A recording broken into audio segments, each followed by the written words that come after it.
ఇవాళ శివాష్టోత్తర శతనామ స్తోత్రాన్ని ఈ త్రయోదశి తిథి మహా ప్రదోషకాలమునందు ప్రారంభానికి ముందు మీతో ఒక రెండు విషయాలు నేను ప్రస్తావన చేయాలనుకుంటున్నాను. దీన్ని ప్రస్తావించిన తరువాత మనం శివనామములను చదువుదాం. ఇప్పుడు మనం జరపబోయేటటువంటి సుబ్రహ్మణ్యేశ్వర స్వామి ఉత్సవాలకి స్వరూపానందేంద్ర సరస్వతి స్వామివారి యొక్క నాయకత్వం ఎలా లభించిందో సభాముఖంగా చెప్పడం కుదరకపోయినా దాన్ని అనుభవించినటువంటి వ్యక్తులు ముగ్గురు ఉన్నాం. ఒకరు నేను, రెండవ వారు మా దొరగారు, మూడవ వారు గోపాలకృష్ణ గారు. మా ముగ్గురికి తెలుసది మా జీవితంలో అత్యంత పదిలంగా దాచుకోవలసిన అనుభవం. అయితే ఇవాళ నేను శంకరవాణిలో ఒక విషయం చదివాను. స్వరూపానందేంద్ర సరస్వతి స్వామివారు తమ ఉత్తరపీఠాధిపతితో పరివారంతో కలిసి సుబ్రహ్మణ్య క్షేత్రాలన్నిటినీ దర్శనం చేయడానికి వెళ్ళారట. తమిళనాడులో రామేశ్వరం కూడా వెళ్ళారు, మధుర, ఇవన్నీ. వెళ్ళినప్పుడు 31వ తారీఖు రాత్రి వారు పళని వెళ్ళారు, ప్రదోష కాలంలో సుబ్రహ్మణ్యుణ్ణి చూద్దామని. కానీ పాదం పెట్టడానికి వీలు లేనంతమంది జనంతో నిండిపోయిందట, కొండ కింద కొండ మీద కూడా. ఎలా పెడతాం అసలు కొండ మీదకి అని వారు నిలబడిపోయినటువంటి సమయంలో ఎవరో ఒక అపరిచిత వ్యక్తి వచ్చి మాట్లాడడానికి కూడా అవకాశం ఇవ్వకుండా, నన్ను పోలీస్ ఆఫీసర్స్ పంపించారు, మీరు శారదా పీఠాధిపతులు కదా, మీరు మీ పరివారం మీ ఉత్తర పీఠాధిపతి ఈ స్పెషల్ ట్రైన్ ఎక్కండి కొండ మీదకి తీసుకెళ్ళాట. అందరినీ ఆపేసి స్వామివారిని లోపలికి తీసుకెళ్ళి దర్శనం అయిపోయిన తర్వాత ఇంకా ఆ వ్యక్తి కనపడలేదు. నేను నమ్మిన సుబ్రహ్మణ్యుడు నాకు ఈ దర్శనం చేయించాడు అని ఒక పీఠాధిపతి ఆ శంకరవాణిలో రాసుకున్నారు.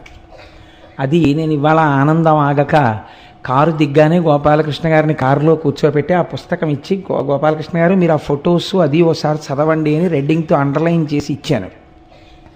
అది ఒకటి. అటువంటి మహానుభావుడు, అటువంటి సుబ్రహ్మణ్యానుగ్రహాన్ని పొందినటువంటి వ్యక్తి రేపు మనం చేయబోయేటటువంటి సుబ్రహ్మణ్యేశ్వర స్వామివారి ఉత్సవాలకి ఆధ్వర్యం వహించడం మనకి చాలా ఆనందదాయకమైన విషయం. రెండవ విశేషం ఏమిటంటే, మీరు చదివి ఉంటారు, మొన్నటి రోజునే మనం రామేశ్వరం గురించి మాట్లాడుకున్నాం.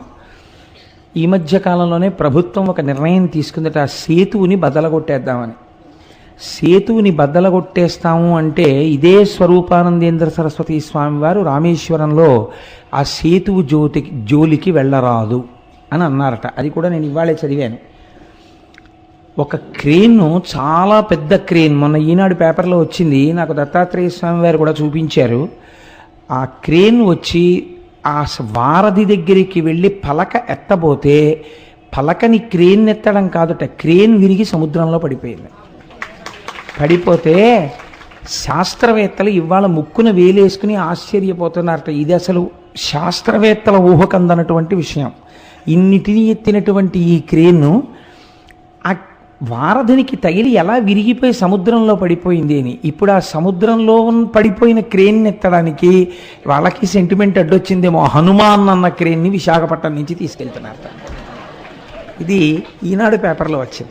సనాతన ధర్మం ఎంత గొప్పదో, సనాతన ధర్మమునందు నమ్ముకున్న స్వామి ఎంత గొప్పవాడో, ఒక్క పూనిక మనిషిని ఎంత దూరం తీసుకెళ్ళగలదో ఆవిష్కరించేటటువంటి ఈ రెండు సంఘటనలు నేను ఎంత తాపత్రయంగా ఉందంటే నాకు సంతోషం. ఇది నేను ముందు చెప్పేయకపోతే నాకు కడుపు కాస్త ప్రశాంతపడేటట్టు లేదు. అందుకని ముందు మీతో ఈ శుభవార్తలు పంచేసుకుంటే ఏదో ఒక మంచి మాట కుటుంబ సభ్యులందరితో పంచుకున్నటువంటి వాడు ఎంత సంతోషిస్తాడో అలా మీతో పంచుకోవడం నా ఉద్దేశ్యం తప్ప ఎవరినో ఒకరిని భుజాల మీదకి ఎత్తుకోవాలని కానీ, లేకపోతే ఒక్కరిని పొగడాలని కానీ అలాంటి సంకుచితమైన ధోరణితో చెప్పినటువంటి విషయం కాదు. నా దృష్టి ఎప్పుడూ సనాతన ధర్మము యొక్క గొప్పతనాన్ని ఆవిష్కరించడం మీద ఉంటుంది. ఆ కోణంలో దయచేసి మీరు అర్థం చేసుకోండి. అలా ఈ శుభవార్త మీతో పంచుకుని సంతోషించాలని మీకు ఈ రెండు వార్తలు విజ్ఞాపన చేశాను.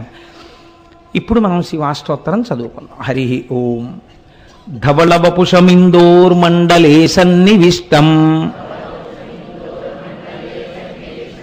భుజగవలయహారం భస్మదిగ్ధాంగమీశం మృగయ పరశుపాణిం చారు చంద్రార్ధమౌళిం హృదయకమల మధ్యే సంతతం చింతయామి. శివో మహేశ్వర శంభో పినాకీ శశిశేఖర వామదేవో విరూపాక్ష కపర్దీ నీలలోహిత శంకర శూలపాణిశ్చ ఖట్వాంగీ విష్ణువల్లభ సిపి విష్టోంబికానాథ శ్రీకంఠో భక్తవత్సల భవ సర్వస్త్రిలోకేశ శితికంఠ శివాప్రియ ఉగ్ర కపాలీ కామారీ అంధకాసురసూధన గంగాధరో లలాటాక్షకాలకాల కృపానిధి. సత్యవాణి గారు చదువుతున్నారా? భీమ పరసుహస్త మృగపాణిర్జటాధర కైలాసవాసీ కవచీ కఠోరస్త్రిపురాంతక వృషాంకో వృషభారూఢో భస్మోద్ధూళిత విగ్రహ సామప్రియ సర్వమయస్త్రయీమూర్తిరనీశ్వర సర్వజ్ఞ పరమాత్మా చ సోమసూర్యాగ్నిలోచన హవిర్యజ్ఞమయ సోమ పంచవక్త్ర సదాశివ విశ్వేశ్వరో వీరభద్రో గణనాథ ప్రజాపతి హిరణ్యరేతా దుర్ధర్షో గిరిశో గిరీశో నగః భుజంగభూషణో భర్గో గిరిధన్వీ గిరిప్రియః కృత్తివాసాః పురారాతిర్భగవాన్ ప్రమదాధిపః మృత్యుంజయ సూక్ష్మతనుర్జగద్వ్యాపీ జగద్గురుః వ్యోమకేశో మహాసేన జనకశ్చారు విక్రమః రుద్రో భూతపతిస్థాణుర్రహిర్భూద్న్యో దిగంబరః అష్టమూర్తిరనేకాత్మా సాత్విక శుద్ధ విగ్రహః శాశ్వత ఖండ పరశుః అజపాశ విమోచకః మృఢ పశుపతిర్దేవో మహాదేవో వ్యయో హరిః పూషదంతభిదవ్యగ్రో దక్షాత్తర హరోహరః భగనేత్రభిదవ్యక్తః సహస్రాక్షః సహస్రపాత్ అపవర్గ ప్రదోనంతస్తారక పరమేశ్వరః ఏవం శ్రీశంభుదేవస్య నామ్నామష్టోత్తరం శతం. శ్రీశివాష్టోత్తరశతనామస్తోత్రం సమాప్తం. హరి ఓం. ఈనాడు మీకు అరుణాచలం గురించి నేను కొన్ని మాటలు విజ్ఞాపన చేస్తాను అని చెప్పి ఉన్నాను. మనకి అష్టమూర్తి తత్వము అని శివతత్వంలో ఒక మాట చెప్తారు. భౌరంభాంశనలో నిలోంబర మహార్నాథో హిమాంసు పుమాన్ ఇత్యాభాతి చరాచరాత్మకమిదం యస్యైవ మూర్త్యష్టకం నాణ్యకించన విద్యతే విమృశతాం యస్మాత్ పరస్మాత్ విభో తస్మై శ్రీగురుమూర్తయే నమగిదం శ్రీ దక్షిణామూర్తయే అని శంకర భగవత్పాదులు దక్షిణామూర్తి స్తోత్రంలో అంతటా ఉన్నటువంటి పరమేశ్వర చైతన్యాన్ని గుర్తించలేనప్పుడు సాకారోపాసన శివుని దేనియందు చూడవచ్చు అన్న దాని గురించి చెప్పారు. అందులోనే ఈ అష్టమూర్తి తత్వాన్ని చెప్తారు. కంచిలో పృథివీలింగం, జంబుకేశ్వరంలో జలలింగం, అరుణాచలంలో అగ్నిలింగం, చిదంబరంలో ఆకాశలింగం, శ్రీకాళహస్తిలో వాయులింగం, కోణార్కలో సూర్యలింగం, సీతాగుండంలో చంద్రలింగం, కాఠ్మండూలో యజమానలింగం.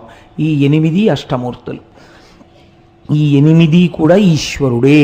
కాబట్టి నీ కంటితో చూసి ఉపాసన చెయ్యడానికి యోగ్యమైనటువంటి పరమశివ స్వరూపములు.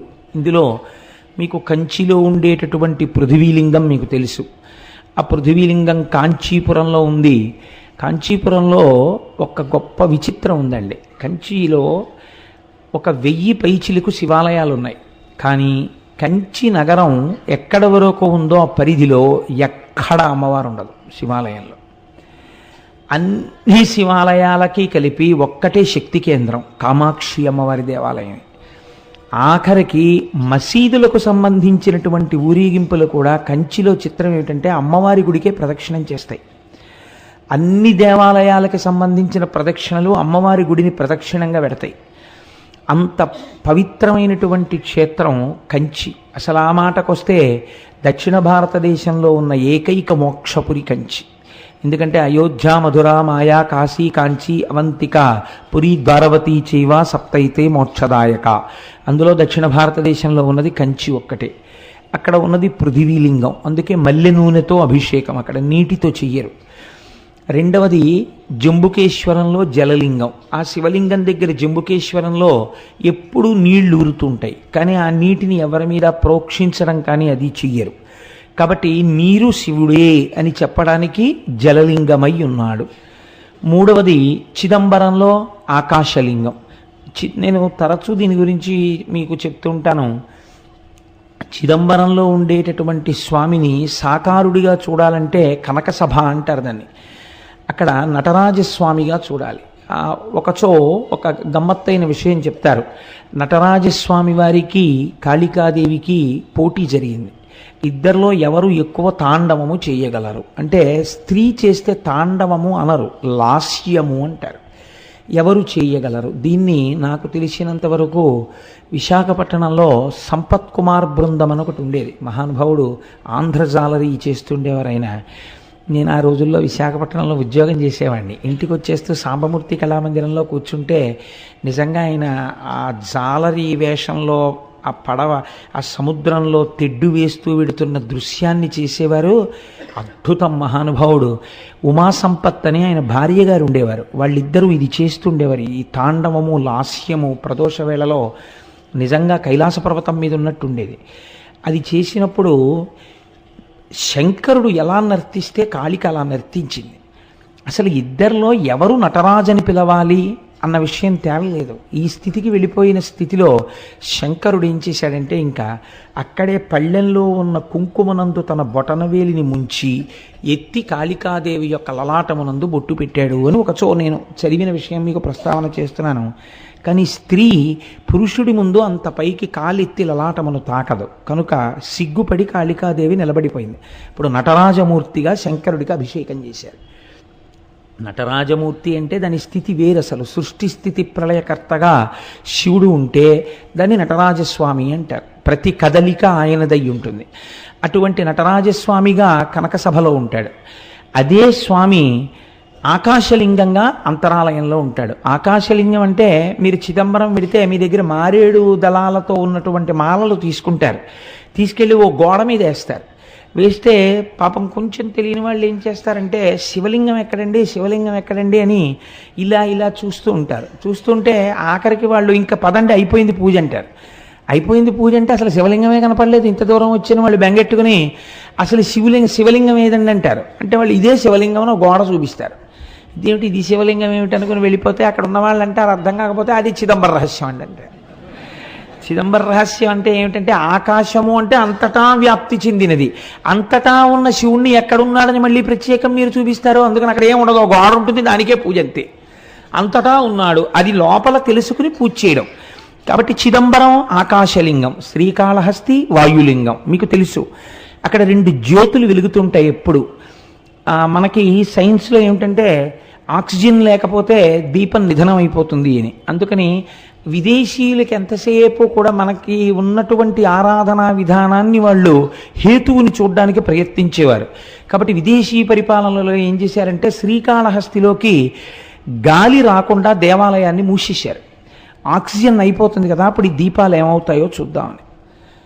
ఎన్ని రోజులైనా ఆ దీపాలు అలా వెలుగుతూనే ఉన్నాయి. గాలిలో ఆక్సిజన్ అయిపోయినట్టుగా అక్కడ ఉన్నటువంటి పరికరములు చూపిస్తున్నాయి, కానీ దీపాలు మాత్రం వెలుగుతున్నాయి.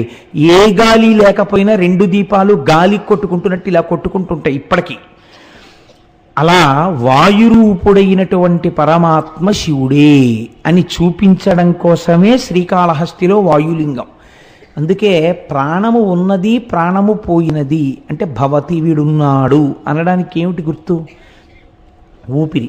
ఆ ఊపిరి ఆగిపోయింది అనుకోండి, శవం వెళ్ళిపోయినాడు, అమంగళ స్వరూపం అయిపోయింది అంటున్నాం. అందుకే శ్రీకాళహస్తిలో శివలింగం పశ్చిమాన్ని తిరుగుతుంది. అక్కడ పశ్చిమాన్ని తిరిగితే గుర్తు ఏమిటంటే పశ్చిమం సూర్యాస్తమయం.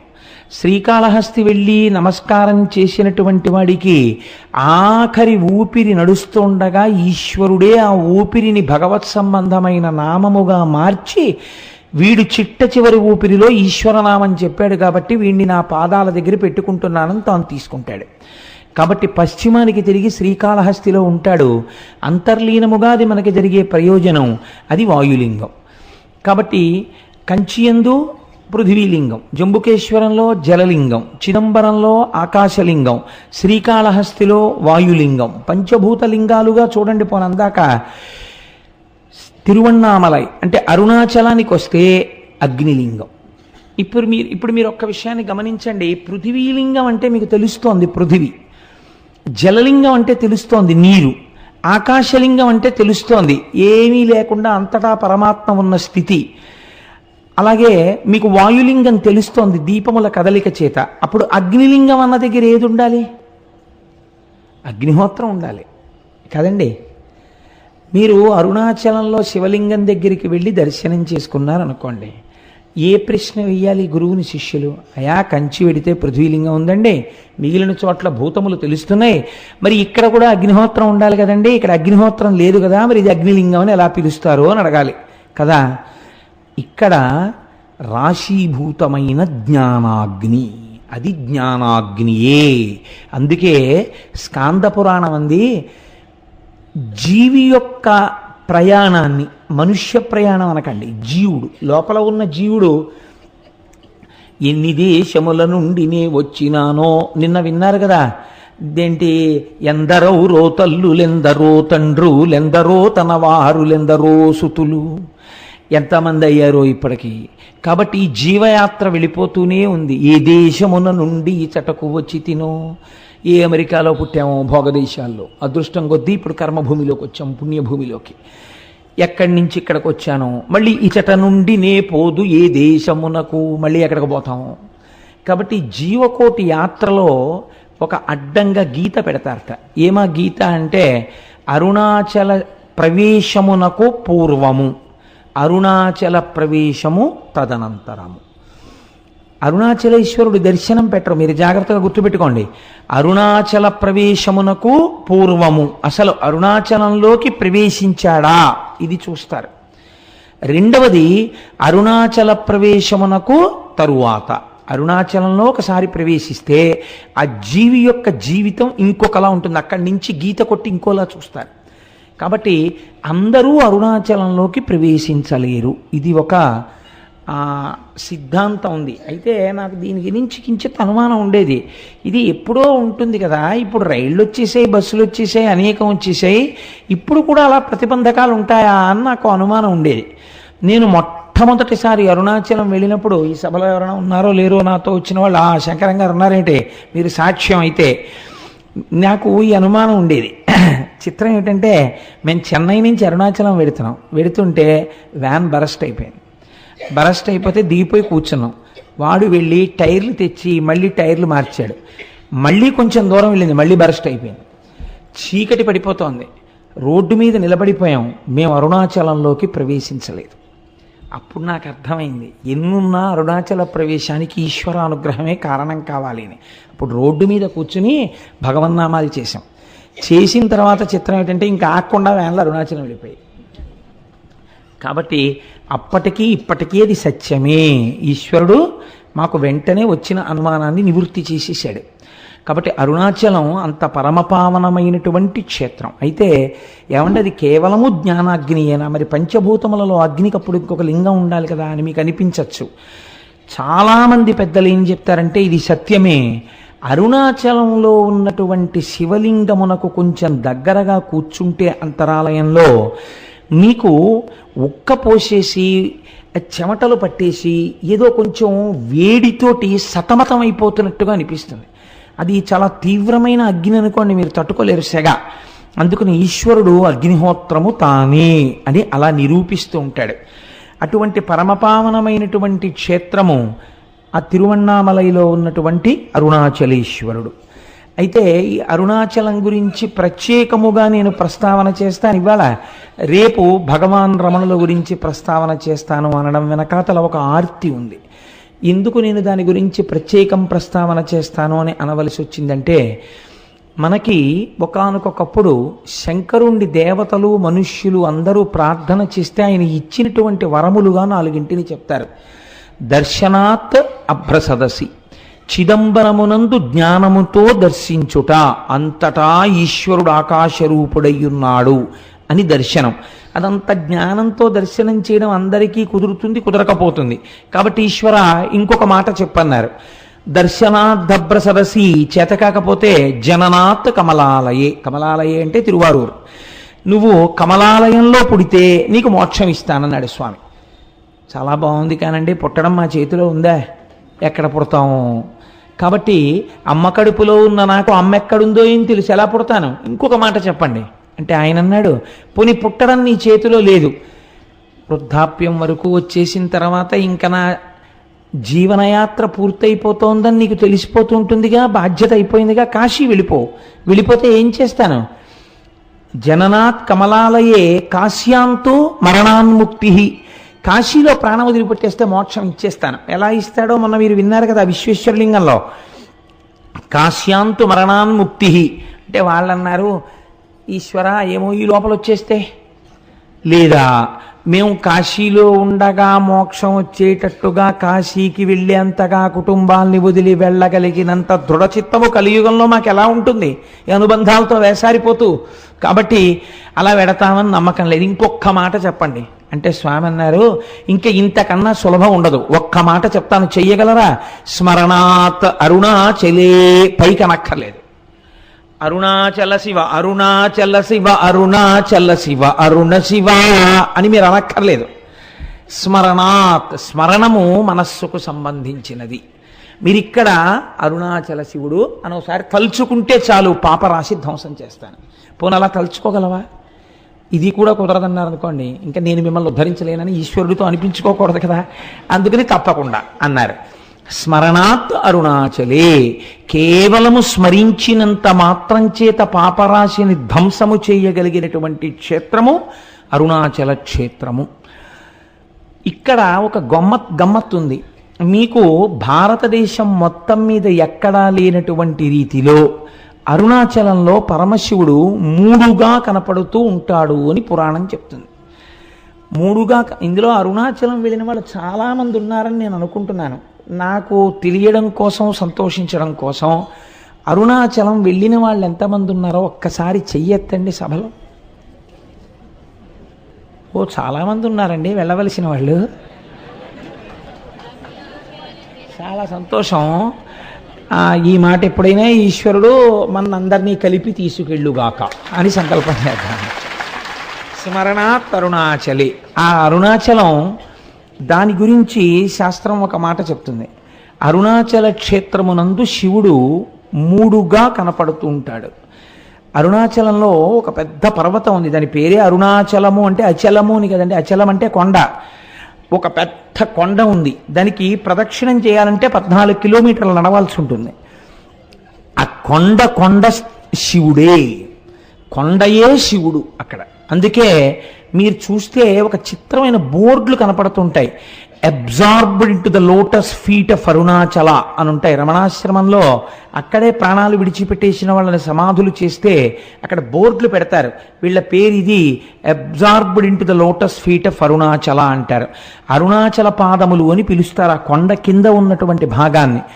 ఆ కొండకి ప్రదక్షిణం చేస్తారు. ఈ కొండకి ప్రదక్షిణం చేస్తే అక్కడ మీరు నమ్మండి నమ్మపోండి, నాకు పరమ విశ్వాసముతో కూడుకున్న విషయం, ఎన్ని కోట్ల జన్మల పాపములో అక్కడ దగ్ధమవుతాయని. భగవాన్ రమణుల్ని ఎవరైనా చూడ్డానికి వెడితే అరుణాచలంలో ఆయన మొదట ఒక ప్రశ్న వేసేవారు, గిరి ప్రదక్షిణం చేశారా అని అడిగేవారు. వాళ్ళు మళ్ళీ ఓ గంట పోయాక కనపడేవారు, భగవాన్ మీరు చెప్పినట్టుగా గిరి ప్రదక్షిణానికి వెళ్ళొచ్చాం అనేవారు. ఎలా వెళ్ళారు అంటే ఆటోలో వెళ్ళామండి అనేవారు. ఏదో వయస్సు అయిపోతే వాళ్ళని నేను తప్పు పట్టట్లేదు, అయితే ప్రదక్షిణ పుణ్యం ఆటోదా మీదా అని అడుగుతుండేవారు ఆయన. కాబట్టి ఆ గిరి ప్రదక్షిణం అనేటటువంటిది మనం ప్రయత్నపూర్వకంగా చెయ్యాలి. అక్కడ చిత్రం ఏమిటంటే, మీరు ప్రదక్షిణం ప్రారంభం చెయ్యగానే సాధారణంగా రమణాశ్రమం దగ్గర నమస్కారం చేసి కొంచెం 4 అడుగులు వెయ్యగానే ఒక వినాయకుడి గుడి ఉంటుంది, అక్కడ నమస్కారం చేసి అరుణాచలానికి ప్రదక్షిణానికి బయలుదేరుతారు. బయలుదేరినప్పుడు మొట్టమొదట దక్షిణ దిక్కున కనపడేటటువంటి లింగం యమలింగం. దక్షిణ దిక్కున మరి యమధర్మరాజు కదండి, అందుకని యమప్రసాదాత్ ఆయుర్వర్ధనమశ్నుతే అని చెప్తాం మనం ఆశీర్వచనంలో. దక్షిణ దిక్కున ఉన్నటువంటి యమధర్మరాజు గారి యొక్క అనుగ్రహము చేత నీకు ఆయువు వృద్ధి యగుగాక. మీరు ఒక్కటి గుర్తుపెట్టుకోండి, అరుణాచలానికి అరుణ పర్వతానికి మీరు ఎన్ని మాటలు ప్రదక్షిణం చేసినా ఒక్క పర్వతానికి ప్రదక్షిణము చేయరాదు. అరుణాచలం పర్వతం చుట్టూ ఉన్న అన్ని ఆలయములను దర్శనము చేస్తూనే ప్రదక్షిణం చెయ్యాలి తప్ప వాటిని విడిచిపెట్టి ప్రదక్షిణం చెయ్యకూడదు. అలా ఎందుకు చెయ్యకూడదో నేను ఈ మధ్య ఉపన్యాసంలో ఒక రోజున చెప్పాను, చర్విత చరణంగా మళ్ళీ చెప్పవలసిన అవసరం లేదు. అయితే ఈ దక్షిణ దిక్కున ఉన్నటువంటి యమలింగానికి అరుణాచలంలో ఒక ప్రత్యేకత ఉన్నది అంటారు.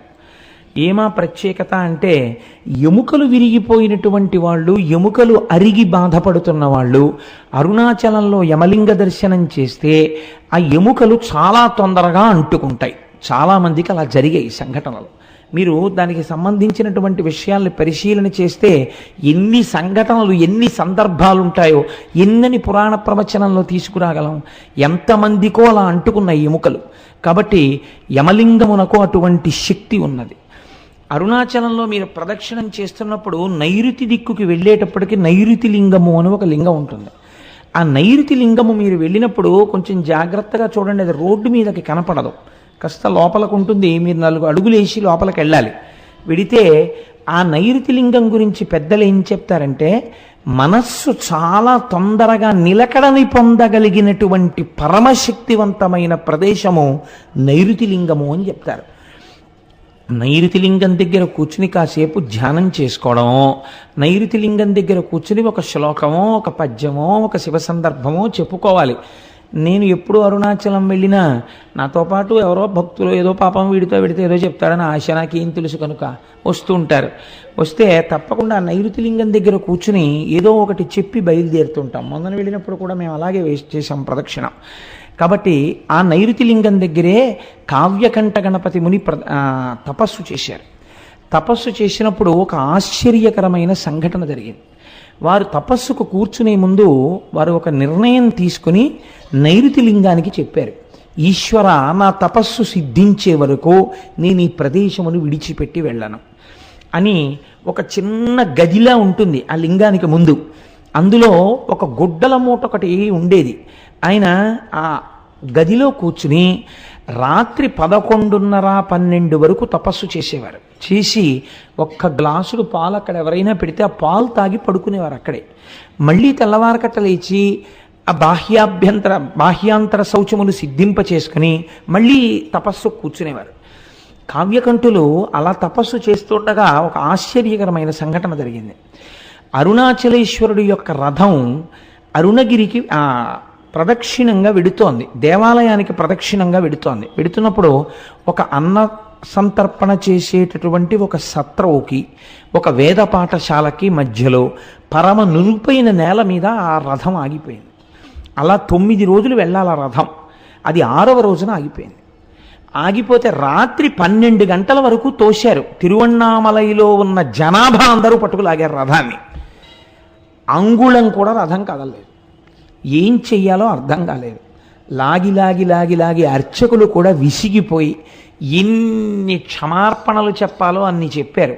కదల్ల రథం. రథం మీద మూర్తులను అలాగే వదిలిపెట్టేసి ఒక 10 మందిని కాపలా పెట్టి రేపటి రోజు ఉదయం వచ్చి మళ్ళీ రథం లాగుతాం స్వామి మమ్మల్ని మన్నించు అని చెప్పి ఎవరిళ్ళక వాళ్ళు వెళ్ళిపోయారు అర్చకులు కూడా. ఇది యథార్థముగా కావ్యకంఠ గణపతి ముని అంటే ఈ మధ్య వారి జీవితంలో జరిగిన సంఘటన. రాత్రి 12 గంటలకి కావ్యకంఠ గణపతి ముని పడుకున్నారు.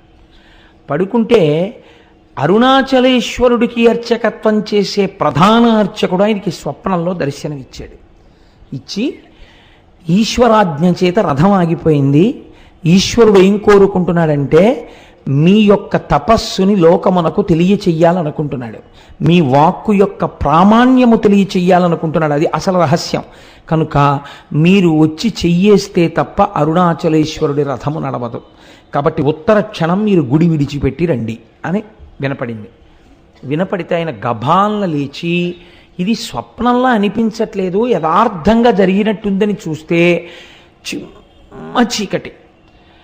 ఏం చెయ్యాలి అని ఆలోచించి ఇది నిజమేనా అని ఆయన ఆలోచిస్తున్నారు. 2 చెవులలోకి మాటలు వినపడ్డాయి, ఇది యథార్థము, నువ్వు వెంటనే బయలుదేరి రథం దగ్గరికి వెళ్ళు అని. ఆయన వెంటనే గుడి తలుపులు వెయ్యడం కూడా మరిచిపోయి, రాత్రిళ్ళు తలుపులు వేస్తారు కానీ మీకు శివలింగ దర్శనం అవుతూ ఉంటుంది అరుణాచలంలో, తలుపులు దగ్గరకి వేసి ఆయన గబగబా ఆ తేరు ఆగిపోయిన ప్రదేశానికి వెళ్ళారు. వెడితే రథం అక్కడ నిలబడిపోయింది, చుట్టూ 10 మంది ఉన్నారు. వెంటనే ఈయన స్వామికి సాష్టాంగ నమస్కారం చేసి, ఈశ్వరా మీరు నన్ను అనుగ్రహించారు, కానీ ఇప్పుడు 10 మంది కాపలాదారులు మాత్రమే ఉన్నారు, ఇప్పుడు ఒకవేళ రథం కదిలినా ఆలయం లోపలికి వెళ్ళడం కష్టం, రేపు తెల్లవారుజామున నేను వచ్చి రథాన్ని మీద చెయ్యి వేస్తాను, కదిపేది మీరే, నా శక్తి కాదు, నన్ను అనుగ్రహిస్తారు అని చెప్పి మళ్ళీ వెళ్ళిపోయారు గుడికి. పడుకున్నారు. రోజు తెల్లవారకట్ట 4ంటికి తెలివచ్చేది. ఆయనకు ఆ రోజున మరునాడు ఉదయం 9 గంటలకి తెలివచ్చింది. అప్పటికి తెల్లవారకట్ట వచ్చేసి అక్కడ ఉన్న వాళ్ళందరూ ఈ రథాన్ని లాగేటటువంటి ప్రయత్నం చేస్తున్నారు, కదలటం లేదు. 12 అయ్యేటప్పటికి ఎట్టి పరిస్థితులలోనూ గుడి లోపలికి వెళ్ళిపోవాలి, వెళ్ళిపోయి మహానైవేద్యమై మళ్ళీ మరునాటి పరిక్రమణం మొదలైపోవాలి. అలా వెళ్ళకపోతే భారీ ఎత్తున ప్రాయశ్చిత్తాలు చెయ్యాలి. ఆలయంలో ఉన్నటువంటి అధికారుల నుంచి అర్చకుల వరకు గడగడ వణికిపోతున్నారు. ఇలా వణికిపోతున్న సమయంలో గబగబా సంధ్యావందనాదులు పూర్తి చేసుకుని కావ్యకంఠ గణపతి ముని తనకున్న బట్టల మూటోటి పట్టుకుని వెళ్ళి వేద పాఠశాలలో దాన్ని అప్పజెప్పి ఆ రథం దగ్గరికి వెళ్ళి, అయ్యా నాకు చోటివ్వండి, ఈశ్వరుడు పిలిస్తే వచ్చాను అనేటప్పటికి అందరూ ఆయనకి చోటు ఇచ్చారు.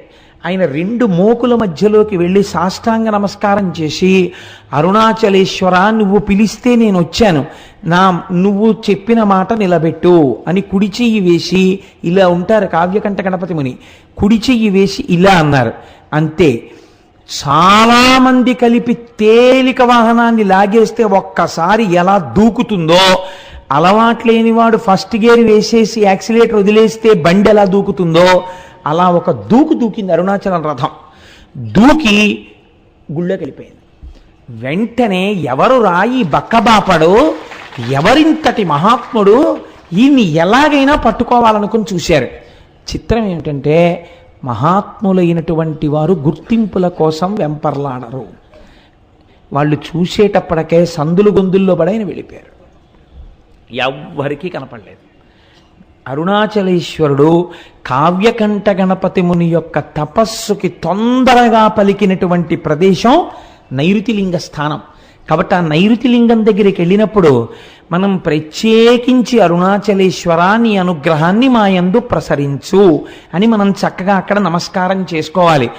అరుణగిరికి తప్పకుండా ప్రదక్షిణం చెయ్యండి అని అనడం వెనకాతల ఒక కారణం ఉంది. మీరు వెళ్ళేటప్పుడు అన్ని దిక్కుల యందు మీకు ఆలయాలు కనపడతాయి. చంద్రలింగం, సూర్యలింగం, ఉత్తరాన కుబేరలింగం, ఈశాన్యంలో లింగం, ఆగ్నేయంలో లింగం, అన్ని శివాలయాలు ఉంటాయి.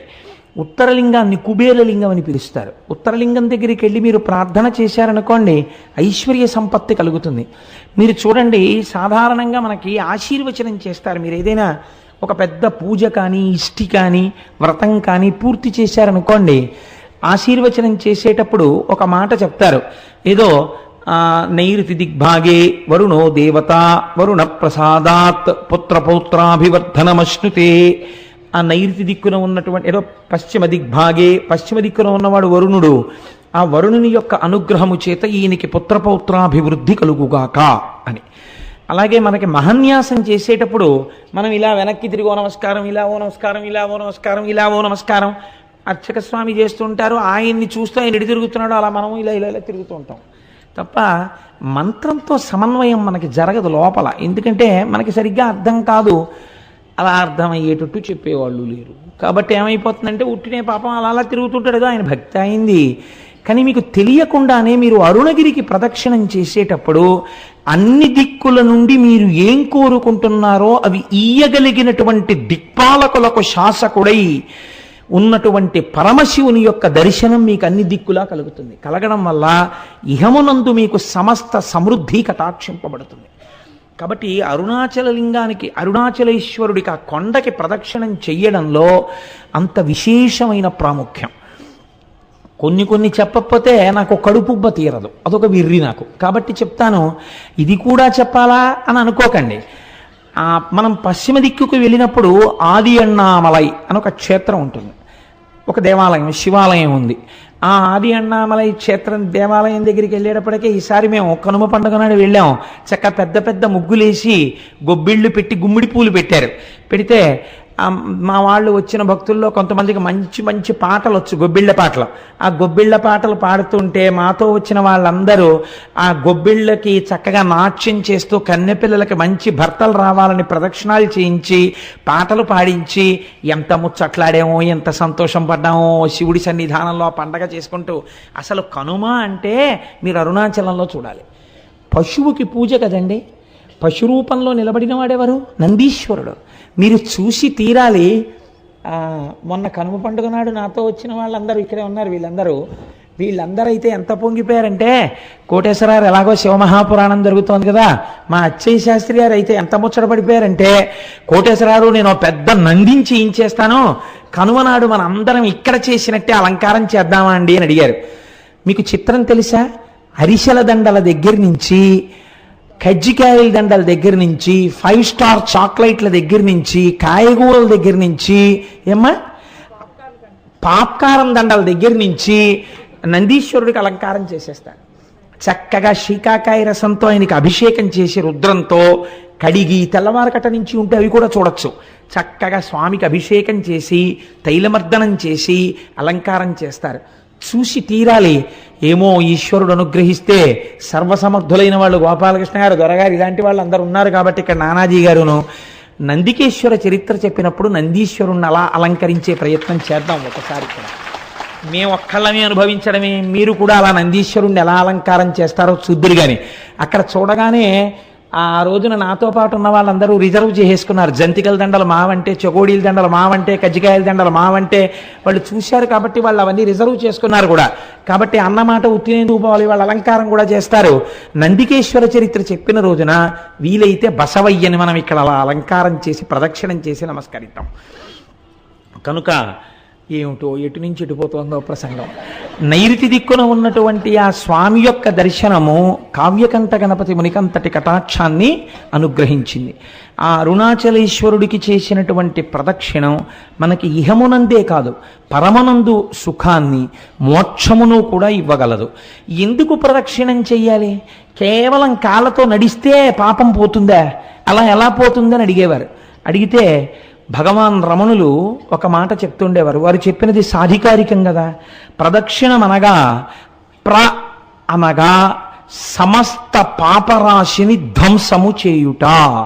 నేను అరుణగిరికి ప్రదక్షిణానికి బయలుదేరుతున్నాను అని మీరు అన్నారనుకోండి, అని స్నానం చేసి ప్రదక్షిణ ప్రారంభం చేస్తూ నమస్కారం చేసుకుంటున్నప్పుడు ఏమంటారు?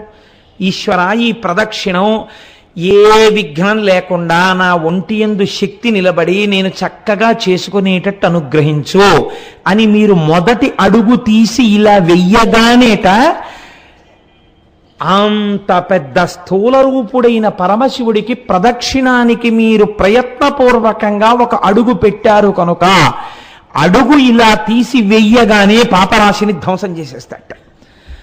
పాపరాశిని ధ్వంసం చేసి ఈ అడుగు ఇలా వేసినప్పుడు వెనక అడుగు స్థిరంగా ఉంటుంది కదండి.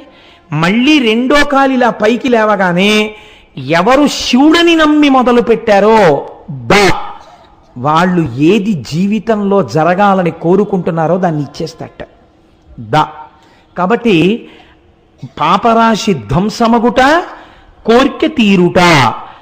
క్షి అంటే మీరు ఈ జన్మలో అనుభవించవలసినటువంటి కష్టములకు సంబంధించినటువంటి పాపములు ధ్వంసం చేయడం అనేటటువంటిది కుదరదు. ఎందుకంటే మీకు ఇక్కడ ఈ జన్మకి అనుభవించవలసినటువంటి పాపం ప్రారబ్ధం అంటారు. దాన్ని విడిచిపెట్టేసినటువంటి బాణంతో సమానం.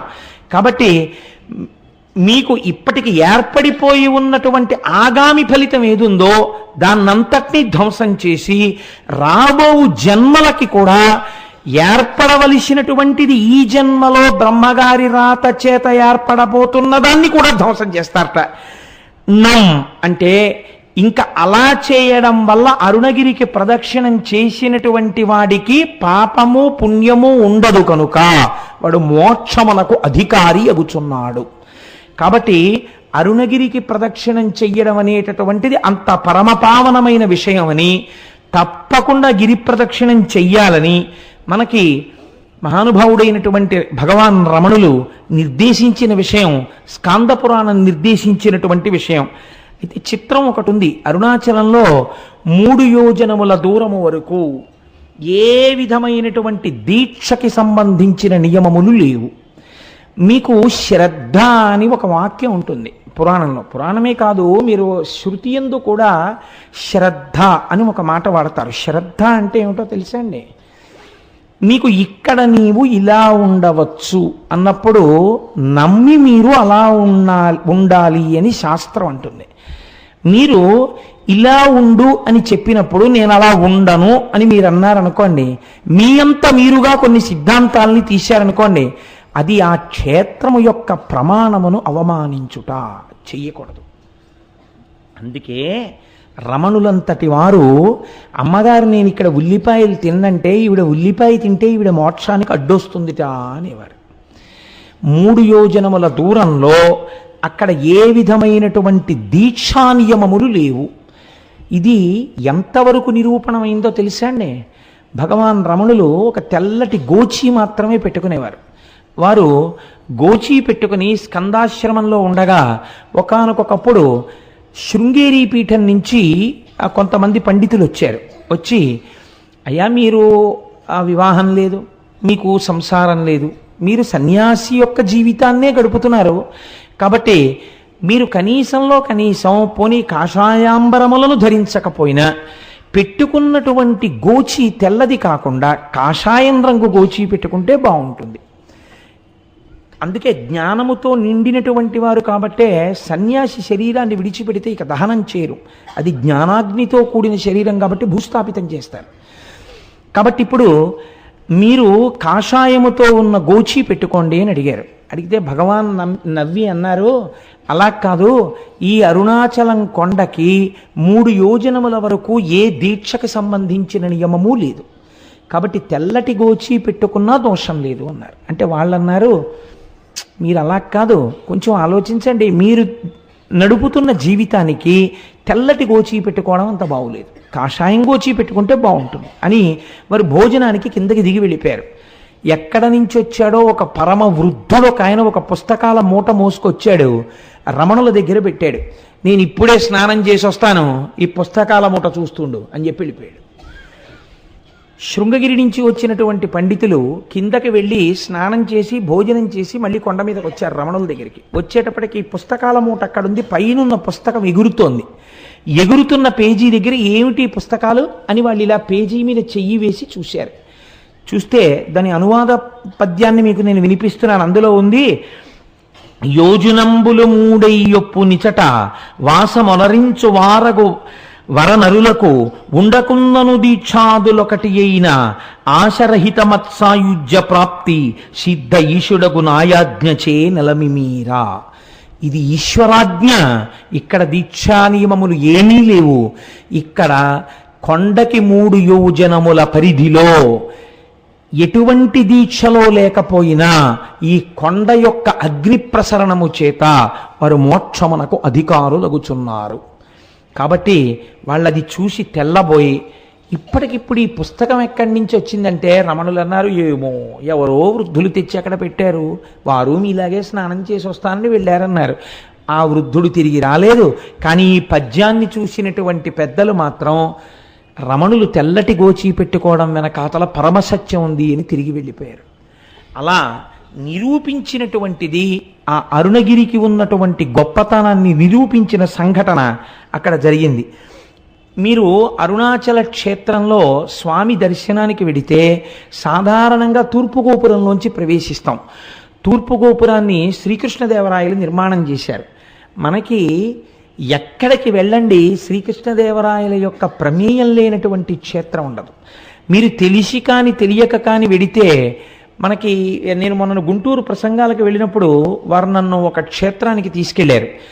అది గుడికి అన్ని మూలలా సుబ్రహ్మణ్యుడు ఉన్నాడు. నేను చాలా ఆశ్చర్యపోయాను. కృష్ణదేవరాయల వారు అక్కడికి వచ్చి పూజ చేసి వెళ్ళిన తర్వాత ఆయనకి కొడుకు పుట్టాడు, భార్య గర్భిణి అయింది అని తెలిసి ఆయన క్షేత్రానికి గోపురాలు అవి కట్టారు. అలాగే ఆ మహానుభావుడు ఆయన తూర్పున గోపురాన్ని కట్టారు. దక్షిణ భారతదేశంలో ఉన్నటువంటి అన్ని దేవాలయాల గోపురాల కన్నా తలెత్తి చూసే గోపురాల్లో అదొకటి అని పెద్దలు చెప్తారు. అంత పెద్ద గోపురం కనపడుతుంటుంది. మీకు ఉత్తర దిక్కున ఒక గోపురం ఉంది. ఆ గోపురంలోకి ఒక్కసారైనా వెళ్ళి బయటికి రావాలి. ఉత్తర గోపురంలోకి అంటే సమయం లేక వెళ్ళలేకపోతే అది వేరే విషయం అనుకోండి. ఎప్పుడైనా ఉత్తర గోపురంలోకి ఎందుకు వెళ్ళి బయటికి వస్తారంటే, అమ్మణ్ణి అమ్మన్న ఒక ఆవిడ ఉండేది అరుణాచలంలో. ఆవిడ సంకల్పం చేసింది ఒక రోజున. ఉత్తర దిక్కున అంత పెద్ద గోపురం ఉండేది కాదు అప్పటికి. ఆవిడ ఏమనుకుందంటే, ఈశ్వర, నేను ఐశ్వర్యవంతురాలను కాను, నేను ప్రతి ఇంటికి వెళ్ళి చందా అడుగుతాను, వచ్చినటువంటి డబ్బులతో గోపురం కడతానని ఆవిడ ప్రతి ఇంటి ముందుకి వెళ్ళి నిలబడితే ఇంట్లో ఎక్కడో బీరువా తాళం వేసి లోపల ఉన్న చెస్ట్లో ఎంత డబ్బు ఎన్ని డినామినేషన్స్లో ఉన్నాయో ఆవిడకి కనపడేది. ఆవిడ ఇంటి ముందు నిలబడి, ఉత్తర గోపురం కడదామనుకుంటున్నాను, మీ ఇంట్లో 12,346 రూపాయల 62 పైసలు ఉందిగా బీరువాలో, ఇన్ని 100 కాగితాలు ఉన్నాయిగా, ఇన్ని 50 కాగితాలు ఉన్నాయిగా, గుడి కట్టడానికి చందా ఇయ్యి అనేది. ఇంట్లోకి వెళ్ళి డబ్బులు ఎక్కడితే అంతా ఉండేది. ఇంట్లో ఎక్కడ దాచినా ఆవిడ చెప్పేది. అందుకని ఆవిడ వచ్చేటప్పటికే పట్టుకెళ్ళి చందా ఇచ్చేసేవాడు. అలా ఆ అమ్మణ్యమ్మన్ సంపాదించినటువంటి చందాల రూపంలో వచ్చినటువంటి సొమ్ముతో ఆవిడ పెద్ద గోపురం కట్టింది. ఆ గోపురాన్ని అమ్మణ్యమ్మన్ గోపురం అని పిలుస్తారు ఇప్పటికీ. మీకు బహుశా ఇలా ఎక్కడా ఉండదు, ఒక్క అరుణాచలంలో మాత్రం ఆ గోపురం ఉంటుంది. అది అమ్మవారి అనుగ్రహంతో అటువంటి స్థితి కలిగింది కాబట్టి తప్పకుండా ఉత్తర గోపురంలోంచి ఒకసారి బయటికి వెళ్ళి లోపలికి వస్తూ ఉంటారు. సరే, మీకు ఈ అరుణాచలం దేవాలయంలోకి ప్రవేశించగానే ఒక సుబ్రహ్మణ్యేశ్వర స్వామి వారి యొక్క దేవాలయం కనపడుతుంది. అందులో మనందరం వెళ్ళి దర్శనం చేసుకున్నాం కదండి, వెడుతూనే వెళ్ళాము. ఆ సుబ్రహ్మణ్యేశ్వర స్వామి వారి దేవాలయం ఒక చిత్రమైనటువంటి దేవాలయం. ఎందుచేత అంటే, అరుణగిరినాథుడు అని ఒక మహాభక్తుడు ఒక ఆయన ఉండేవాడు తిరువణ్ణామలైలో. ఆ అరుణగిరినాథరు ఒకానొకప్పుడు చాలా దోషభూయిష్టమైన జీవితాన్ని గడిపాడు అని ఆయన జీవిత చరిత్ర చెప్తోంది. ఎందుచేత అంటే, తల్లిదండ్రులు చనిపోతూ అక్క చెల్లెలకు అప్పచెప్పారు. కానీ ఆవిడ ఎంత కష్టపడి పెంచినా ఈయన మాత్రం దోషభూయిష్టమైనటువంటి నడువడితో ఉండేవాడు. ఆవిడ ఒకసారి నిలదీస్తే తన చరిత్ర గురించి తనకే అసహ్యం వేసి చచ్చిపోతానని ఆయన వెళ్ళి అరుణాచలంలో ఉన్నటువంటి ఒక సుబ్రహ్మణ్యేశ్వర స్వామి వారి గోపురం ఎక్కి ఆ గోపురం మించి కిందకి దూకాడు. కిందకి దూకితే సుబ్రహ్మణ్యేశ్వర స్వామి వారు తన రెండు చేతులతో పట్టుకున్నారు. సుబ్రహ్మణ్యేశ్వర స్వామి వారి యొక్క స్పర్శ కలగడం చేత ఆయన మహాకవి అయిపోయాడు. అరుణగిరినాథర్ అన్న పేరుతో సుబ్రహ్మణ్యుడి మీద ఎన్నో తమిళానికి సంబంధించినటువంటి పత్రికల్ని రచించాడు. అలా రచిస్తే ఆ దేశపు రాజు ప్రౌఢదేవరాయలు అని ఉండేవారు. ఆయన చాలా సంతోషించి తన ఆస్థానంలో ఒక జైనుడు ప్రధానంగా ఉండేవాడు కవిగా. ఆయన్ని సంబంధం అనబడే ఆయన్ని తీసేసి ఈయన్ని ఆస్థాన కవిగా తీసుకున్నాడు. ఈయన పరమభక్తుడై రోజు సుబ్రహ్మణ్యేశ్వర స్వామి వారి దర్శనం చేసి అర్చన చేస్తుండేవాడు. ఈ రాజు ఒక రోజున కోరిక కోరాడు, నాకు సుబ్రహ్మణ్య దర్శనం చేయిస్తావా అని. ఈయన అన్నారు, అరుణగిరినాథర్, సుబ్రహ్మణ్య దర్శనం చేయిస్తాను, కానీ ఆయన తేజస్సుని చూస్తే నీ కళ్ళు మాడిపోతాయి, చూడలేవు అన్నారు. మాడిపోయినా పర్వాలేదు, ఒక్కసారి నాకు ఆయన్ని చూడాలనుంది అన్నాడు. అయితే రా చూపిస్తానన్నారు. సుబ్రహ్మణ్యుడి దేవాలయంలోకి తీసుకెళ్ళి ప్రార్థన చేశారు. ఒక స్తంభంలోంచి సుబ్రహ్మణ్యేశ్వర స్వామి వారి యొక్క మూర్తి దర్శనమైంది. ఇప్పటికీ సుబ్రహ్మణ్యేశ్వర స్వామి ఉత్సవాలన్నీ అక్కడ దీపం పెట్టే ప్రారంభిస్తారు. అమ్మవారికి గాజులు తొడిగే ఉత్సవం కూడా ఆ స్తంభం దగ్గరే చేస్తారు. ఆ స్తంభంలోంచి స్వామి కనపడగానే ప్రౌఢదేవరాయలు చూశాడు, కానీ 2 కళ్ళు మాడిపోయాయి. అప్పుడు మళ్ళీ అరుణగిరినాథర్ ప్రార్థన చేశాడు సుబ్రహ్మణ్యుణ్ణి, రాజుకి కళ్ళిమ్మని. మళ్ళీ ప్రౌఢదేవరాయల వారికి కళ్ళొచ్చాయి. రాయలవారు ఈయన పట్ల ఎంతో ప్రేమ పెంచుకుని జీవితం గడుపుతున్నాడు. ఇది నచ్చలేదు సంబంధానికి. ఈయనకి పరకాయ ప్రవేశం అలవాటు ఉండేది అరుణగిరినాథర్కి. ఈయన ప్రతిరోజు వచ్చి రహస్యంగా ఒక మూల తన శరీరాన్ని వదిలిపెట్టి ఒక చిలుకలోకి ప్రవేశించి దూరంగా వెళ్ళి పారిజాత పుష్పాలు తెచ్చి సుబ్రహ్మణ్యేశ్వర స్వామికి ఆరాధన చేసేవారు. సంబంధంకి ఈ విషయం తెలిసింది, శరీరాన్ని విడిచిపెట్టి చిలుకలోకి దూరి వెడుతుంటాడు అని. ఒక రోజున ఈయన చిలుకలోకి వెళ్ళగానే ఈయన శరీరాన్ని కాల్చేశాడు. కాల్చేస్తే ఇంకా ఆయన చిలుక రూపంలో ఉండిపోయాడు. ఇప్పటికీ కిలిగోపురం అని పిలుస్తారు. చిలక రూపంలో ఉంటారు ఆ కిలిగోపురం మీద ఉండి. ఇప్పటికీ ఆయన సుబ్రహ్మణ్యేశ్వర స్వామి వారి మీద పాటలు పాడతారు అని జగత్ప్రసిద్ధి. కాబట్టి అరుణాచలం ఒక గొప్ప సుబ్రహ్మణ్య క్షేత్రం. రమణ మహర్షి కూడా సుబ్రహ్మణ్యేశ్వర స్వామి వారి అవతారమే అని పెద్దలు భావన చేస్తారు. కాబట్టి మనం అటువంటి క్షేత్రాన్ని చూసి కుడివైపుకి వెడితే పాతాళలింగము అని ఒక లింగం ఉంటుంది. అక్కడ మెట్లు దిగి లోపలికి వెడితే, ఇప్పుడు రమణుల యొక్క సమయంలో ఆయన శిష్యురాలు ఒక ఆవిడ 1,00,000 రూపాయలు పెట్టి ఆ ఆలయాన్ని మళ్ళీ పునర్నిర్మాణం చేశారు. అక్కడ ఒక యోగి యొక్క సమాధి ఉన్నది. ఆ సమాధి మీదనే పాతాళలింగం ఉంటుంది. దాని వెనకాతల ఒకప్పుడు జనసంచారం ఉండేది కాదుట. అక్కడ కూర్చుని రమణ మహర్షి తపస్సు చేస్తుంటే ఆయన తొడల కింద తేళ్లు జెర్రిలు చేరి కొరికేస్తే నెత్తురు కారిపోయి అట్టలు కట్టేసింది. అప్పుడే శేషాద్రి స్వామి వారు ఇందులో ఒక బ్రాహ్మణ స్వామి ఉన్నాడు, పైకి తీసుకురమ్మని తీసుకుని వస్తే వాహనశాల వెనకాతల కూర్చుని ఆయన మళ్ళీ తపస్సు చేశారు. తర్వాత ఆ క్షేత్రమునకు సంబంధించిన వృక్షం ఆలయానికి మీరు కొంచెం దక్షిణంగా వెడితే కనపడుతుంది, ఇప్ప చెట్టు. ఆ ఇప్ప చెట్టు కింద కూర్చుని కొన్నాళ్ళు తపస్సు చేశారు. కాబట్టి అటువంటి పరమపావనమైనటువంటి క్షేత్రము, అటువంటి పరమపావనమైన పాతాళ శివలింగం ఉన్నటువంటి గుడి. ఇది దాటగానే మీకు ఒక పెద్ద నంది కనపడుతుంది. అది మొదటి నంది అంటారు. ఆ నందిని చూసే మనం అందరం మొదటే పరవశించిపోయింది. ఆ మొదటి నందిని దాటి మీరు ప్రాకారంలోకి వెళ్ళినట్టయితే ఎదురుకుండా అరుణాచలేశ్వరుడి యొక్క దేవాలయం కనపడుతుంది. 3వ ప్రాకారం దాటగానే అరుణాచలేశ్వరుడి యొక్క శివలింగము చాలా పెద్ద శివలింగముగానే ఉంటుంది. చిత్రం ఏమిటంటే, రమణులకు చాలా భక్తులైనటువంటి వారు కొంతమంది అరుణాచలేశ్వర దర్శనం చేసుకోవడానికి గుళ్ళోకి వెళ్ళినప్పుడు శివలింగము యొక్క స్థానములో గొంతుకు కూర్చున్నటువంటి రమణుల యొక్క దర్శనమైంది చాలామందికి. ఆయనకి అభేదమైనటువంటి స్థితిని చేరుకున్నారు. కాబట్టి అటువంటి అరుణగిరీశ్వరుడు అయ్యవారికి ఇటువే పక్కన అపీత కుచాంబ అన్న పేరుతో పార్వతీదేవి ఉంటుంది. సుబ్రహ్మణ్యేశ్వర స్వామి వారికి పాలివ్వడం కూడా మానేసి ఒకానొకనాడు కైలాస పర్వతం మీద కూర్చున్నటువంటి పరమశివుడి యొక్క కన్నులు వెనక నుంచొచ్చి పరిహాసానికి మూసిన కారణం చేత లోకమంతా చీకటి అలుముకుంటే, ఎదరా రాక్షస సంహారం అవన్నీ వస్తాయి, అప్పుడు దాన్ని వివరాలు పూర్తిగా విందురు గాని, లోకమంతా చీకటి అలుముకుంటే తద్దోష పరిహారార్థమని అమ్మవారు తపస్సు చేసి పచ్చయ్యమ్మన్న పేరుతో ఆ అరుణగిరి యందు వెలసి ఈశాన్యలింగానికి వెళ్ళేటప్పుడు బస్ స్టాండ్కి వచ్చే 2వ వైపు రోడ్లోకి వస్తున్నప్పుడు పచ్చయ్యమ్మన్ గుడి కనబడుతుంది. అక్కడ ఆ అమ్మవారు లక్ష్మీదేవితో, సరస్వతీదేవితో, ఇంద్రాణితో, ఇతరులతో కలిసి ప్రదక్షిణం చేస్తున్నప్పుడు పశ్చిమ దిక్కుకి వచ్చేసరికి పరమశివుడు తన వామార్ధ భాగములోనికి అమ్మవారిని సుబ్రహ్మణ్యుడికి పాలివ్వడం కూడా మాని నా కోసమని వచ్చిన దానివి కాబట్టి నిన్ను అపిత కుచాంబ అని పిలుస్తున్నాను అని ఆ పేరుతో అమ్మవారిని తన శరీరార్థ భాగమునందు స్వీకరించాడు. కాబట్టి అమ్మవారు ఆ పేరుతో అర్చన చేయబడుతుంటుంది. అక్కడ చిత్రం ఏమిటో తెలుసా అండి? కావ్యకంఠ గణపతి ముని ఉమాసహస్రం చెయ్యాలనుకున్నారు. ఉమాసహస్ర రచనకి ముందు ఆయన మొట్టమొదట అరుణాచల ప్రవేశం జరగగానే ఆయనతో వచ్చినటువంటి తమ్ముడు ఒకడున్నాడు. వాడు అన్నయ్యని పట్టుకుని పీక్కు తినేశాడు. ఒరే అన్నయ్య ఆకలేసేస్తోంది, అన్నయ్య ఆకలేసేస్తోంది అని. ఆ రోజు ఏకాదశి తిథి. ఆయన అమ్మవారి గుడికి వెళ్ళారు. కావ్యకంఠ గణపతి ముని అపీత కుచాంబ అమ్మవారి మూర్తి ముందు నిలబడగానే అమ్మవారికి అలంకారం చేయబడినటువంటి పూలన్నీ జల జల జల జల కిందకి రాలిపోయాయి. అమ్మవారి అనుగ్రహం ఏదో నాకు కలిగింది, ఇక్కడే నేను ఏదో మహత్తరమైనటువంటి విషయం నా చేత అమ్మ చేయించబోతోంది అని గణపతి ముని అనుకున్నారు. అప్పటికి వారికి తెలియదు ఏం చెయ్యబోతున్నారు. ఆ తరువాతనే వారు అరుణాచలం గుడిని దర్శనం చేసుకుని బయటికి వెడితే చీకటి పడిపోయింది. అప్పుడు గణపతి నవరాత్రులు జరుగుతున్నాయి, ఏకాదశి తిథి. ఆయన బ్రాహ్మణ వీధిలోకి వెళ్ళి, అమ్మా తమ్ముడు ఆకలితో ఉన్నాడు, ఏ ఇంటిలోనైనా ఇంత అన్నం పెట్టండి అమ్మా, ఆకలేస్తోందని అడిగితే ఏ ఇంటిలోనూ అన్నం లేదు. ఆఖరికి పోనీ సద్దన్నం ఉన్నా పెట్టండి అమ్మా అని అడిగారు. ఆయన సద్దన్నం కూడా లేదు అన్నారు.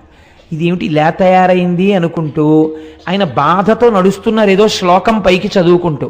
అరుగు మీద పడుకున్నటువంటి ఒక వృద్ధ బ్రాహ్మణుడు లేచి, ఆగు, మా ఆవిడికి ఒక విచిత్రమైన అలవాటు ఉంది. అందరూ ఏకాదశి నాడు ఉపవాసం చేసి ద్వాదశి నాడు పారణ చేస్తే మా ఆవిడ ఏకాదశి నాడు రాత్రి బ్రాహ్మణులకు భోజనం పెట్టుకుని తింటుంది. కాబట్టి బ్రాహ్మణులు దొరక్క చూస్తున్నాను, రా మా ఆవిడ నీకు భోజనం పెడుతుందని లోపలికి తీసుకెళ్లారు. తీసుకెడితే వారు తడిబట్ట కట్టుకుని బట్ట పిండుకుని తడిబట్ట కట్టుకుని మడిబట్ట కోసం లోపలికి వచ్చేటప్పటికి ముగ్గులు వేసి తులసి చెట్టు దగ్గర దీపాలు వెలిగించి ఒక తల్లి మెరిసిపోతూ విజయవాడ కనకదుర్గమ్మలా ఇంత బొట్టు పెట్టుకుని ఎర్రటి చేతులతో షడ్రశోపేతమైన భోజనం పెడితే ఏకాదశని కూడా చూడకుండా ఆ తల్లి యొక్క ఆ వ్రతానికి నేను ఉపయోగపడ్డాను అంతే చాలని మహానుభావుడు కావ్యకంఠ గణపతి ముని తమ్ముడు కడుపు నిండా తిన్న తర్వాత ఆవిడ ఇద్దరికీ తాంబూలం ఇచ్చి, ఇంత రాత్రి ఎక్కడికి పోతారో అరుగు మీద పడుకోండి అంది. ఇద్దరు అరుగు మీద పడుకొని నిద్రపోతే సుష్టుగా భోజనం చేశారేమో, గాఢ నిద్ర పట్టింది. మరునాడు తెల్లవారిపోతుండగా తెలివచ్చింది. ఇద్దరూ నిద్రలేచి ఇద్దరికీ ఒక్కసారి జ్ఞాపకం వచ్చింది, రాత్రి మహాతల్లి అన్నం పెట్టిందని. ఒక్కసారి అమ్మకి నమస్కారం చేసుకుని వెడదామని చూశారు.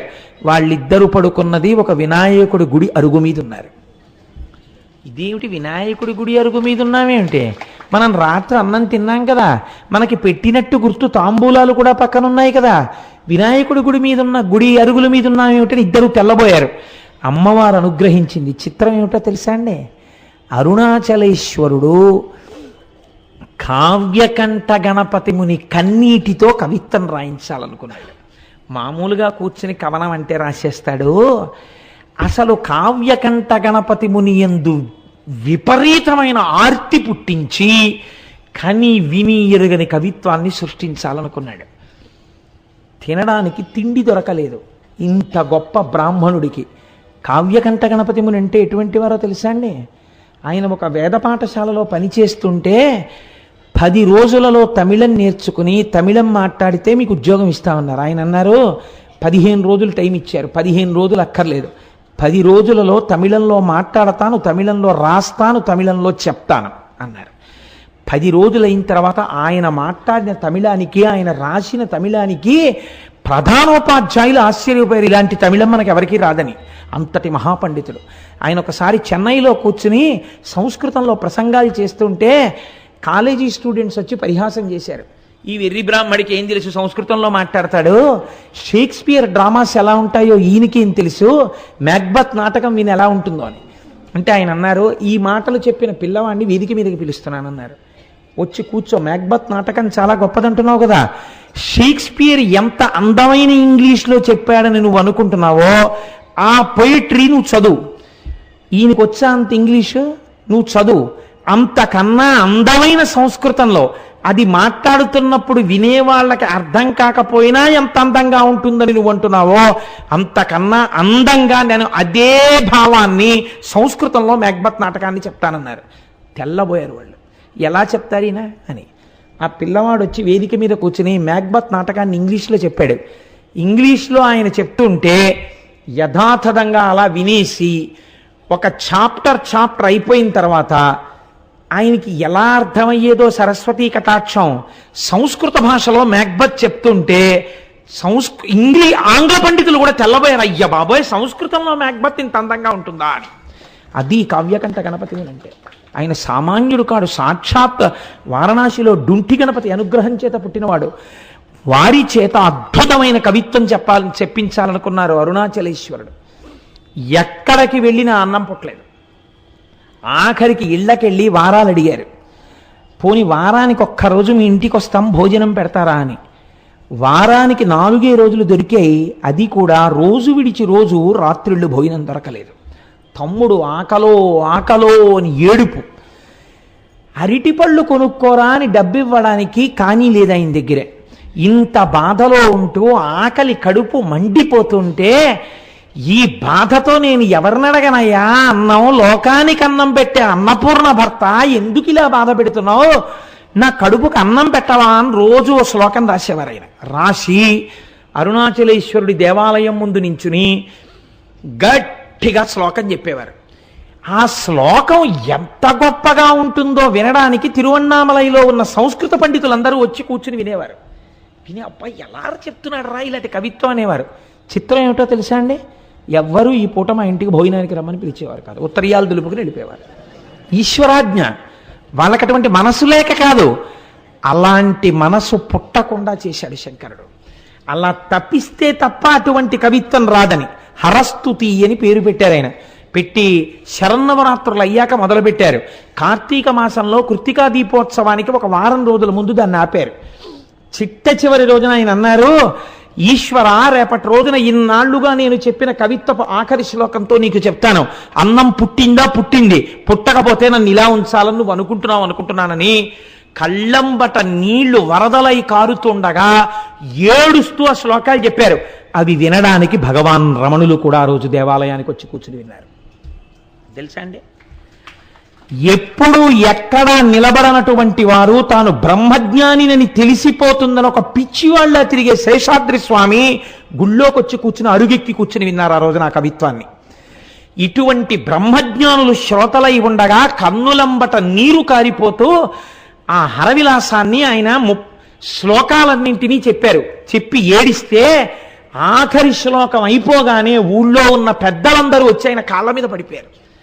పడిపోయి, మహానుభావ, మీరు మా ఊరు విడిచిపెట్టి వెళ్ళడానికి వీల్లేదు, మా ఊళ్ళో ఉన్న సంస్కృత పాఠశాలలో మీకు అధ్యాపక వృత్తిని ఇస్తున్నాం, మీరు హాయిగా ఇక్కడుండి గొప్ప జీతం ఇస్తాం, మీరు వంట చేసుకోకండి, మా ఇంటికి రండి అంటే మా ఇంటికి రండి అని వీళ్ళకి పిలిచి భోజనాలు పెట్టేవారు. ఇటువంటి కవిత్వం మళ్ళీ రాదు, ఇటువంటి మహాపురుషుడు పుట్టడనేమో. ఈశ్వరుడు అక్కడ అరుణాచలేశ్వరుడు ఆయన చేత ఇది రచింపచేశాడు. 2, అదే కావ్యకంఠ గణపతి ముని మామిడి గుహ అని ఒక గుహ ఉంది. ఆ గుహలో కూర్చుని ఉమాసహస్రం రాస్తున్నారు. ఉమాసహస్రం రాస్తున్నప్పుడు ఆయన ప్రతిజ్ఞ చేశారు, ఇన్ని రోజులలో నేను ఇది పూర్తి చేసేస్తాను అని. ఇంకొక 2-3 రోజుల్లో పూర్తి చెయ్యాలి, 1000 శ్లోకాలు పూర్తి చెయ్యాలి. ఈలోగా వేలు మీద గోరు చుట్టు పుట్టింది. ఎంత బాధ, ఎంత నొప్పి అంటే పెన్ను కూడా ఇలా పట్టుకోలేని స్థితి వచ్చింది. ఆ రోజు రాత్రి పడుకున్నారు. నాకు జ్ఞాపకం ఉన్నంత వరకు నేను ఎప్పుడో చదివాను నాయన పుస్తకాన్ని, ఆ పుణ్యకోటి అనుకుంటాను ఆ వైద్యుడి పేరు. ఆ పుణ్యకోటి అనబడేటటువంటి వైద్యుడి కలలోకి పరమశివుడు వెళ్ళాడు. ఓరి, నువ్వు పడుకోవడం కాదు, నీ పేరుకు తగిన వాడవు కా, అదిగో అక్కడ అరుణాచలంలో చూత గుహలో ఒక మహానుభావుడు ఉమాసహస్రం రచిద్దామని కూర్చున్నాడు. వేలు మీద గోరు చుట్టు పుట్టింది, శస్త్రచికిత్స చేసి ఆయనకి స్వస్థత కలిగించని చెప్పాడు. వెతుక్కుంటూ డాక్టర్ గారు ఆపరేషన్ ఎక్విప్మెంట్ అంతా పట్టుకుని కొండెక్కాడు. ఎక్కితే అక్కడ కావ్యకంఠ గణపతి ముని కనపడ్డారు గోరు చుట్టుతో. ఆ గోరు చుట్టు ఆపరేట్ చేశారు. ఇవాళ రాత్రి 12 గంటలకి పూర్తవ్వాలి ఉమాసహస్రం.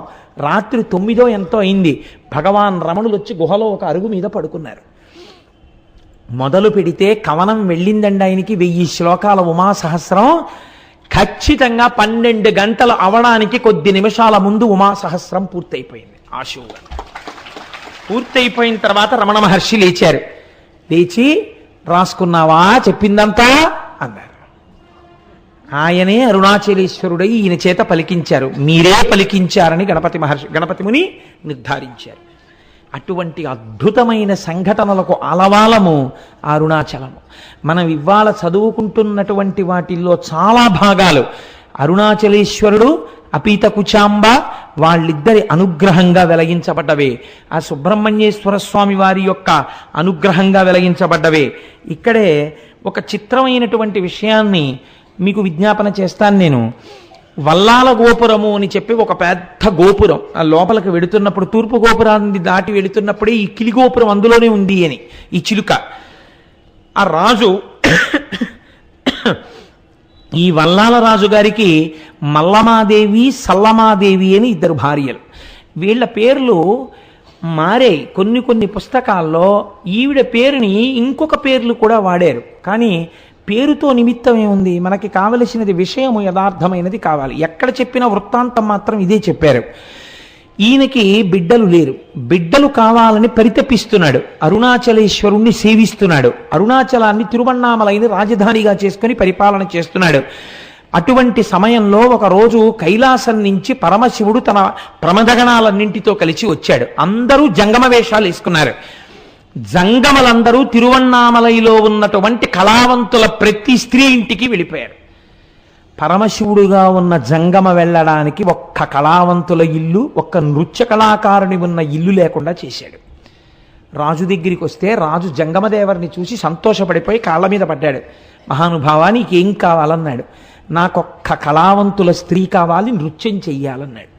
రాజు వెళ్ళి వెతికి తెమ్మన్నాడు. ఎవ్వరూ లేరు. ప్రమదగణాలు ఆ జంగమదేవర్ల వేషంలో అప్పటికే ప్రతి ఇల్లు చేరిపోయారు. అయ్య బాబోయ్, వచ్చినవాడు జంగమదేవర శివస్వరూపుడు, నా మాట ఎలా నిలబడుతుందని బెంగెట్టుకున్నాడు. ఆయన రెండవ భార్య సల్లమాదేవి అంది, మీరు బెంగపెట్టుకోకండి, మీ మాట నిజం చేస్తాను, నేనే వెళ్ళి ఆ జంగమ ముందు నాట్యం చేస్తానంది. రాజు వెళ్ళమన్నాడు. జంగమ నిద్రపోతున్నాడు. ఈవిడ వెళ్ళేటప్పటికి ఆవిడ, నేను నీ దగ్గర నాట్యం చెయ్యడానికి వచ్చాను అని తాకి లేపింది. ఇలా ముట్టుకోగానే ఒక పసిపిల్లవాడై ఆ తల్పం మీద ఏడ్చాడు శంకరుడు. ఆ పిల్లవాడిని చేతులతో పట్టుకుని, మనకి బిడ్డలు లేనటువంటి బాధని ఈశ్వరుడు తీర్చాడు మహారాజా, ఈ పిల్లవాడిని స్వీకరించండి అని చేతిలో పెట్టింది. చేతిలో ఆ పిల్లవాడిని ఇలా పట్టుకుంది. ఇలా పట్టుకునేటప్పటికి ఆ పిల్లవాడు అంతర్ధానం అయిపోయాడు. అంతర్ధానమై శంకరుడిగా ప్రత్యక్షమై, నాకు నా శరీరము పడిపోయిన తరువాత తదనంతరము కర్మ చెయ్యడానికి కొడుకు లేడని బెంగ పెట్టుకుని నన్ను ఉపాసన చేశావు కనుక నీకు ప్రతి సంవత్సరం నీ శరీరము పడిపోయిన తరువాత నీకు తద్దినాన్ని నేనే పెడతాను అని ప్రతిజ్ఞ చేశాడు. మీకు చిత్రం ఏమిటో తెలుసా అండి? మాఘమాసంలోనే ఆయన తిథి వస్తుంది, వల్లాలరాజు గారి తిథి. వచ్చిన రోజు తెల్లవారుజామునే గుడి తలుపులు తెరిచి అర్చకులు వెళ్ళి చెప్తారు, ఇవాళ మీ తండ్రి గారైనటువంటి వల్లాలరాజు గారు శరీరాన్ని విడిచిపెట్టినటువంటి తిథి. ఆయన కుమారుడవైన అరుణాచలేశ్వర, నీవివాళ తద్దినం పెట్టాలి అని చెప్తారు. చెప్పి స్వామివారు అమ్మవారు పల్లకి ఎక్కి తద్దినం పెట్టడం కోసమని పల్లికొండ పట్టు అనబడేటటువంటి ఆయన శరీరం అంత్యేష్టి జరిగినటువంటి ప్రదేశానికి పల్లకి వెడుతుంది. వెళ్ళి పీటల మీద అరుణాచలేశ్వరుడు అపీత కుచాంబ కూర్చుని తద్దిన కార్యాన్నంతటినీ వీళ్లే పెడతారు. వీళ్లే పెట్టి స్నానం చేసి మళ్ళీ గుళ్ళోకి ప్రవేశించొచ్చి కూర్చుంటాడు. ఇప్పటికిట 600 సంవత్సరాలైందిట. 600 సంవత్సరాలుగా వల్లాల మహారాజు గారికి తద్దినం అరుణాచలేశ్వరుడే పెడుతున్నాడు. ఎంతటి కారుణ్యమూర్తో చూడండి. ఎక్కడైనా విన్నామా మనం ఇటువంటి సంఘటన? ఇది అరుణాచలం అంటే. అరుణాచలం వెళ్ళి అడగని వాడిది పాపం తప్ప, అరుణాచలం వెళ్ళినటువంటి వాడికి, అరుణాచలం వెళ్ళి ప్రార్థించిన వాడికి సాధారణంగా కోరిక తీరకపోవడం అన్నది ఉండదు. అంత పరమపావనమైనటువంటి క్షేత్రము ఆ క్షేత్రము, అరుణాచల క్షేత్రము. ఇక్కడే కార్తీక పూర్ణమి నాడు, మహాశివరాత్రి నాడు శివలింగము వెలిసిన ప్రాంతం అదే.